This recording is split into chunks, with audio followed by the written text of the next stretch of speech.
कि जिस मातुश्री के सामने सर झुकता था लोगों का, आज वहाँ पे लोग कहते हैं तुम्हारी पार्टी नहीं, धनुष कमान नहीं, आपका वोटर नहीं, आपकी सत्ता नहीं, वो विधायक भाग गए, सांसद भाग गए। ये जो ताकत थी मातुश्री की, उसको आपने धूमिल किया उद्धव जी, आपके पुत्र ने धूमिल किया। तो कि राजनीति परिपक्वता का होता है। राजनीति, बाला साहब ठाकरे मराठा की बात, महाराष्ट्र बनाम गुजरात की लड़ाई से निकले थे बाहर, लेकिन उन्होंने कहा कि नहीं, 80 के दशक 90 के आते आते उन्होंने कहा कि हिंदुत्व ही सबसे बड़ी विचारधारा होनी चाहिए। उसके बाद आगे बढ़े, वो पीछे मुड़ के नहीं देखे। महाराष्ट्र की पॉलिटिक्स में सडनली इतनी खलबली मच गई है, क्या विचार करते हैं आप उसमें? महाराष्ट्र की राजनीति में आज से खलबली नहीं मची है मैडम। पिछले विधानसभा चुनाव में जब आप जनता के मूड और जनता के अधिकार और जनता की जो मांग था और जनता ने जो फैसला दिया था, उसको तोड़ते हुए सत्ता की लोभ में आपको और एक ऐसा व्यक्ति जो आपको अंदर रह करके आपको खा रहा है, वैसे संजय, पता नहीं क्या नाम है उसका, संजय राउत, पता नहीं, वैसे लोगों के बस में आकर के आपने कांग्रेस और एनसीपी के साथ गठबंधन कर लिया। जनता का आदेश था, जनता का फैसला था कि आपको महाराष्ट्र की उस अस्मिता को लेकर के आगे बढ़ना है, जो बाला साहब ठाकरे का आदेश था, जो बागला साहब जो ठाकरे साहब का था, ओरिजिनल ठाकरे साहब का था, जो हिंदू शेर कहलाते थे।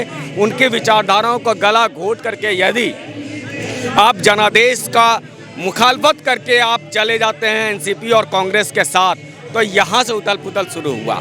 लेकिन वो आम सिर्फ सैनिक जिसको लग रहा था कि ये हमने क्या किया, जिस कांग्रेस की विचारधारा से लड़ते हुए आज यहाँ तक शिवसेना पहुंची थी, उस विचारधारा का गला घोट करके यदि आप कांग्रेस और एनसीपी के साथ चले गए और पालघर में हिंदू साधुओं की हत्या पर आपने चुप्पी साध ली, तो फिर वो आम जो शिव सैनिक था वो कुंठा में था। आम शिव आप बोल रहे हैं कि वो कांग्रेस से जुड़े, लेकिन वो तो इस बात को मानने से इनकार करते हैं। वो कहते हैं कि मुझे 2019 में बीजेपी ने फोर्स किया था कांग्रेस के साथ जुड़ने के लिए। बीजेपी कह रही थी कि मुझे हमारा मुख्यमंत्री हटा दो, हमें सत्ता से हटा दो, तुम कांग्रेस के साथ सत्ता में जाओ। मतलब बचकाना राहुल गांधी हैं, दूसरा राहुल गांधी हमें नहीं चाहिए भाई। हमारे पास एक हैं, ऑलरेडी हैं, बड़े वाले हैं, दाढ़ी वाले हैं, हैंडसम हैं, पूरे देश में घूमने वाले हैं, एक महाराष्ट्र से नहीं चाहिए भाई। हमने इटली से मंगवाया है इंटरटेनमेंट के लिए, और ज़्यादा नहीं चाहिए हमें। हमारे पास बहुत लोग हैं। लेकिन सवाल ये है कि आज लगने लगा जब शिव सैनिक अंदर से वो पराक्रमी, वो मराठा मानू सब सामने निकल करके एक आया और कहा कि नहीं, हम अपनी विचारधारा से समझौता नहीं करेंगे, सत्ता जाए आए, तो आज आप उसको गद्दार कहने लगे। अरे जयचंद को गद्दार कैसे कह सकता है कोई, और जयचंद दूसरा को गद्दार कैसे कह सकता है कोई?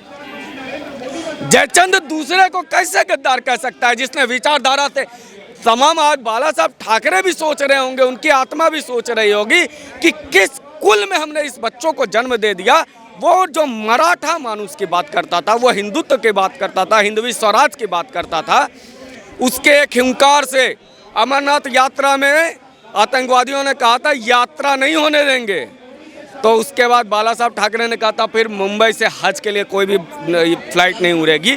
वो जो साहस और शौर्य था, उसको अपने एनसीपी के साथ, और आप सत्ता में आ जाते, उसके बाद भी आपकी विचारधारा होनी चाहिए थी कि आप अपनी विचारधारा से नहीं मिटेंगे। लेकिन आपने पालघर के साधुओं की हत्या पर चुप्पी साध ली, कोई जांच नहीं, कहीं कुछ नहीं हुआ।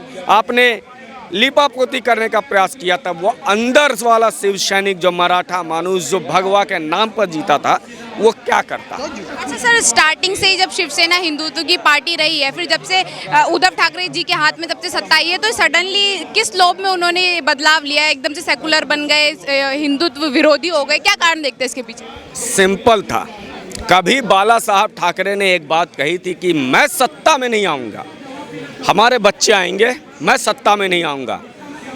त्याग करने के बाद समाज में घूमते हैं जब ना, तो जीरो से हीरो बनते हैं। यदि आपको सब कुछ मिल जाए विरासत में, आपको संघर्ष नहीं करना पड़े ना, तो आप इसी तरह का आपको मुख्यमंत्री बनना था। अरे आप सुपर सीएम थे, बाला साहब ठाकरे सुपर सीएम हुआ करते थे।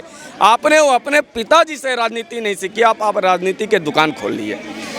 तो आपका कहाँ से हरास हुआ, आपने ये समझा ही नहीं कि जिस मातुश्री के सामने सर झुकता था लोगों का, आज वहाँ पे लोग कहते हैं तुम्हारी पार्टी नहीं, धनुष कमान नहीं, आपका वोटर नहीं, आपकी सत्ता नहीं, वो विधायक भाग गए, सांसद भाग गए।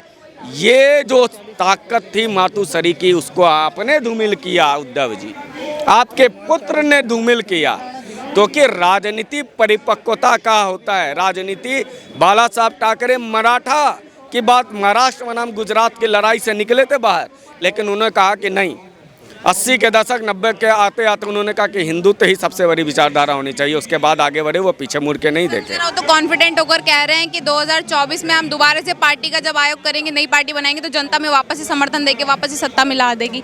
वो इतना कॉन्फिडेंस से कह रहे हैं। वो तो कॉन्फिडेंस से पहले भी बहुत कुछ बोल चुके हैं। 2014 में कॉन्फिडेंस से राहुल गांधी को क्या क्या उन्होंने बोला था, कांग्रेस को क्या क्या बोला था, शरद पवार को क्या क्या बोला था। उनका देखिए, कॉन्फिडेंस और इग्नोरेंस में बहुत फ़र्क होता है। घमंड और कॉन्फिडेंस, आत्मबल में बहुत फ़र्क होता है। एक व्यक्ति, संजय राउत के औकात क्या है, महाराष्ट्र में जनता में लोकसभा में चुनाव लड़ करके देख ले, लोग समझा देंगे। हर व्यक्ति, अदना आदमी बड़े पे प्रहार करके सोचता है मैं बड़ा बन जाऊंगा, लेकिन जब सामने में बहुत बड़ा हो तो वहाँ शून्य से टकरा करके वो शून्य बन जाता है। जो व्यक्ति आज भाजपा की बात या नरेंद्र मोदी की बात सुनने क्यों कह रहा हूं मैं, क्योंकि वो आज ना वो इतना प्रभावशाली हो गए हैं कि ना वो जातियों में रहे, ना वो धर्म के नेता रहे, ना वो क्षेत्र के नेता रहे, ना वो आज विश्व रैंकिंग में मोदी का नंबर 1 नाम आता है। मैं ऐसे रैंकिंग, विदेशी में रैंकिंग मानता नहीं हूँ, लेकिन यदि इसको सत्य मानते हैं तो फिर देखिए, आप उसको कहते हैं आप अकेला आदमी। अभी मैं मजे की बात बताता हूँ, उत्तर प्रदेश में पंचायत का चुनाव बंगाल में पंचायत का चुनाव चल रहा था। एक व्यक्ति पंचायत में वार्ड का चुनाव लड़ रहा है, नगर निगम के वो निकाय चुनाव का वार्ड का चुनाव लड़ रहा है। कहता है ये बेर, मतलब बांग्ला में बोला उसने, हिंदी में बता रहा हूँ, इस बार निगम चुनाव में जीतेगा टीएमसी और मोदी को हरा देगा। मैंने कहा अरे भैया, निगम तुम्हारा इतना सा निगम, उसमें भी 100-150 वोट से तुम जीतने वाले, और तुम कहते हो कि हम प्रधानमंत्री बदल लेंगे ये चुनाव में। तो ये जो मानसिकता है ना, अपनी औकात से ज़्यादा। वो आपने फिल्म देखा था, एक सलमान खान की एक फिल्म थी, कुछ इमोशनल हो गए, दारा भैया क्या गौना भैया, वो फिल्म थी दबंग नाम था, दबंग 2। बोला भैया लगता है भावनाओं में बह गए हैं। तो संजय राउत भावनाओं में बह जाते हैं। पहले कितना अंड संड बकते थे, तुम कौन, कंगना को गाली दे देना, सुशांत सिंह राजपूत को गाली, सबको गाली दिया। उसका जब जेल जाना पड़ा, समझ में जब जांच के घेरे में आ गए कि भ्रष्टाचार के पल खुल रहे हैं पन्ने, अब उसके बाद शांत हो गया। उद्धव ठाकरे जी ऐसा बोलते हैं कि महाराष्ट्र में आने के लिए मोदी जी को मुखौटे की जरूरत है, और वो मुखौटा है बाला साहब ठाकरे का, उसके बगैर वो नहीं आ सकते। ये बात वो जान चुके हैं, इसलिए ये सारे खेल खेल रहे हैं मोदी जी। क्या कारण देखते हैं, क्या सब कुछ प्री प्लान किया जा रहा है ये सब कुछ? सबसे पहले उद्धव जी अपने बात को जस्टिफाई कर दे कि मुख्यमंत्री बनने के लिए आपको किस मुखौटे की जरूरत पड़ी थी। सोनिया गांधी, जिससे लड़ते हुए बाला साहब खड़े हुए, शरद पवार, जिसकी विचारधारा से लड़ते हुए बाला साहब ठाकरे खड़े हुए। तो आप खुद मुखौटा थे, आपकी सरकार में पता है, और आज भी आप बहुत उछल रहे थे, मेरी पार्टी ले ली, मेरा सिंबल ले लिया। शरद पवार ने कहा कि अरे तुमसे ना हो पाएगा, रहने दो, आप शांत हो गए। तो आप खुद मुखौटा, आप तो वो बन गए हैं जिसको शरद पवार अंगुलियों में नचा रहे हैं, और वो शरद पवार जिसने जहां रहे उसको खा गए, उसको खत्म कर गया। उस शरद पवार के साथ आप जाकर के आप किस विचारधारा से बात कर रहे हैं? और नरेंद्र मोदी को मुखौटे की जरूरत नहीं पड़ती है, नरेंद्र मोदी नाम काफ़ी है।